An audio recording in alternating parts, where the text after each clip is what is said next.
ನಾನು ಯೂಶಲಿ ಬೆಳಗ್ಗೆ ಹೊತ್ತು ನಾನು ಮೌಂಟ್ ಮಾಡಲ್ಲ. ಆಫೀಸ್ಗೆ ಹೋಗ್ಬೇಕಾದ್ರೆ ನಾನು ಕ್ಯಾಮ್ರಾ ಮೌಂಟ್ ಮಾಡಲ್ಲ ಹೆಲ್ಮೆಟ್ಗೆ. ಬಟ್ ಆ ಸೆಟಪ್ ಮಾತ್ರ ಹಂಗೆ ಇರುತ್ತೆ.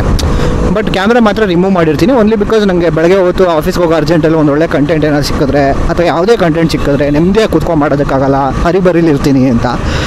ಆ್ಯಂಡ್ ನಾನು ಯೂಶಲಿ ಯಾವಾಗ ಆಫೀಸಿಂದ ಬರ್ತೀನಿ ಆಗಲೇ ನಾನು ಸ್ಟಾರ್ಟ್ ಮಾಡೋದು ಕ್ಯಾಮ್ರಾ ಕಂಟೆಂಟ್ ಏನಾದ್ರು ಕ್ರಿಯೇಟ್ ಮಾಡಬೇಕು ಅಂದರೆ. ಬಟ್ ಇವತ್ತು ಬೆಳಗ್ಗೆ ನಾನು ಆಫೀಸ್ಗೆ ಬರಬೇಕಾದ್ರೆ ಆನ್ ದಿ ವೇ ಒಬ್ಬ ರಜ್ಜಿ ರೋಡಲ್ಲಿ ಡ್ರಾಪ್ ಕೇಳ್ತಾಯಿದ್ರು ಎಲ್ಲರೂ. ನಾನು ನಿಲ್ಲಿಸಿ ಯೂಶಲಿ ಅದು ಹೆಲ್ಪ್ ಮಾಡೇ ಮಾಡ್ತೀವಲ್ವ ನಾವು ಹುಡುಗರು, ಎಲ್ಲರೂ ಮಾಡೇ ಮಾಡ್ತೀವಿ ಯಾರು ಕೇಳಿದ್ರೆ. ನಾನು ನಿಲ್ಲಿಸಿ ಏನಂದರೆ, ಅಮ್ಮ ಸಾರಿ ಈ ಗಾಡಿ ತುಂಬ ಹೈಟ್ ಇದೆ, ನಾನು ನಿಮಗೆ ಡ್ರಾಪ್ ಮಾಡೋದಕ್ಕಾಗಲ್ಲ, ಸಾರಿ ಅಂತ ಅಂದೆ. ಸರಿ ಬಿಡು ಮಗನೇ ಪರವಾಗಿಲ್ಲ ಆಯಿತು, ಅಷ್ಟೊತ್ತಿಂದ ಕೇಳ್ತಾ ಇದ್ದೀನಿ ಯಾರೂ ಕೊಡ್ತಾ ಇಲ್ಲ ಅಂತಂದರು. ನಾನು ಆಮೇಲೆ ನಿಲ್ಲಿಸಿದ್ದೀನಲ್ಲ ಬಿಡು ಅಟ್ಲೀಸ್ಟ್ ಅವ್ರಿಗೆ ಡ್ರಾಪ್ ಆದರೂ ಕೊಡ್ಸೋಣ ಅಂತ ಅಂದ್ಬಿಟ್ಟು ಒಂದಿಬ್ಬರು ಕೈ ಹೊಡೆದೆ, ಯಾರು ನಿಲ್ಲಿಸಲಿ. ಆಮೇಲೆ ಯಾರೋ ಒಬ್ಬರು ಲೇಡಿ ನಿಲ್ಲಿಸಿದ್ರು, ಆ ಲೇಡಿ ಜೊತೆ ಕಳಿಸ್ದೆ. ಇದನ್ನೆಲ್ಲ ನೋಡಿದ್ದು ಒಬ್ಬ ಹುಡುಗ ಅನಿಸುತ್ತೆ, ಅವ್ನು ನೋಡಿದ್ನೋ ನೋಡಲಿಲ್ವೋ ನನಗೆ ಗೊತ್ತಿಲ್ಲ.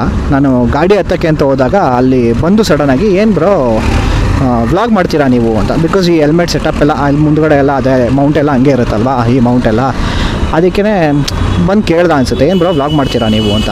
ಹೌದು ಬ್ರೋ ಮಾಡ್ತೀನಿ ಅಂತ. ಏನು ಹೆಸರು ಅಂತ ಅಂದ್ಬಿಟ್ಟು ಕೇಳಿ ಸಬ್ಸ್ಕ್ರೈಬ್ ಕೂಡ ಮಾಡ್ದೆ ಪುಣ್ಯಾತ್ಮ.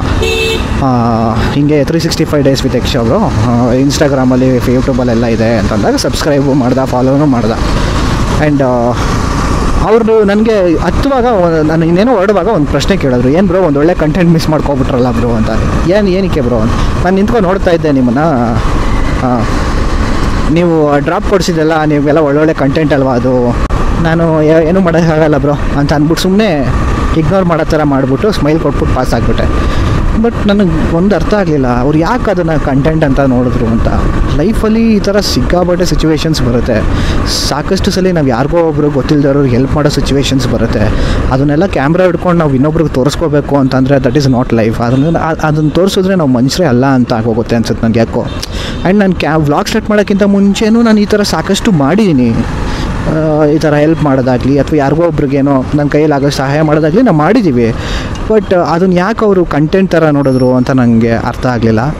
ನಾನು ಅವ್ರಿಗೆ ಹೇಳೋದು ಇಷ್ಟೇ, ನನಗೆ ಗೊತ್ತಿಲ್ಲ ಅವ್ರು ಇದು ವೀಡಿಯೋ ನೋಡಿದ್ರೆ, ಬ್ರೋ ನಾನು ನಿಮ್ಗೆ ಹೇಳೋದು ಇಷ್ಟೇ, ಯಾರಿಗೋ ಒಬ್ರಿಗೆ ಹೆಲ್ಪ್ ಮಾಡಬೇಕು ಅಂತ ನಾನು ಕ್ಯಾಮ್ರಾ ಹಾಕ್ಕೊಂಡು ಹೆಲ್ಪ್ ಮಾಡಲ್ಲ. ಆ್ಯಂಡ್ ಮೆಚುರಿಟಿ ಬೇರೆ ಇದೆ ಬ್ರೋ.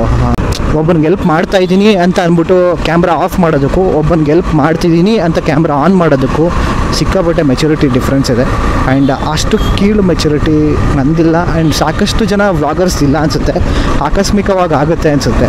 ಆ್ಯಂಡ್ ಕೆಲವೊಂದು ಸಲ ಅವ್ರು ಒಳ್ಳೆಯ ಉದ್ದೇಶ ಇರ್ಬೋದಲ್ವಾ, ಈ ವಿಡಿಯೋ ನೋಡಿ ಇನ್ನೊಂದಷ್ಟು ಜನ ಬೇರೆಯವ್ರಿಗೆ ಹೆಲ್ಪ್ ಮಾಡಲಿ ಅಂತ ಒಂದು ಒಳ್ಳೆಯ ಉದ್ದೇಶನೂ ಇರ್ಬೋದು. ಬಿಕಾಸ್ ನಾನು ಯಾವತ್ತೂ ಪಾಸಿಟಿವ್ನ ಗ್ರ್ಯಾಬ್ ಮಾಡ್ಕೊಳ್ಳೋದಕ್ಕೆ ಇಷ್ಟಪಡ್ತೀನಿ. ಸೊ ನಾನು ಪಾಸಿಟಿವಿಟಿ ನೋಡ್ತೀನಿ. ಆ್ಯಂಡ್ ನೀವು ಹೇಳಿದ್ದು ನನಗೊಂಥರ ಹರ್ಟ್ ಆಯಿತು. ನನಗೆ ಹರ್ಟ್ ಆಯಿತು ಅನ್ನೋದಕ್ಕಿಂತ ನನಗೆ ಅಯ್ಯೋ ಶಿಟ್, ನಾನು ಈ ಥರ ಅಂದ್ಬಿಟ್ರಲ್ಲ ನನಗೆ ಗುರು, ನನ್ನ ಮನಸ್ಫೂರ್ತಿಯಾಗಿ ಮಾಡೋದ್ನಲ್ಲ ಗುರು ಇವ್ರಿಗೆ ಹೆಲ್ಪು ಅಂತ ಅನ್ನಿಸ್ತು. ಆ ವಜ್ಜಿಗೆ ಮನಸ್ಫೂರ್ತಿಯಾಗಿ ಮಾಡಿದ್ರು ಇವ್ರು ಈ ಥರ ಅಂದ್ಬಿಟ್ರಲ್ಲ ಅಂತ ಅನ್ನಿಸ್ತು. But it's okay. ಬಟ್ ಈ ವಿಡಿಯೋ ಮುಖಾಂತರ ಹೇಳ್ತಿದ್ದೀನಿ ಬ್ರೋ, ಐ ಆಮ್ ಸಾರಿ, ನಾನು ಆ ಥರ ಅಲ್ಲ.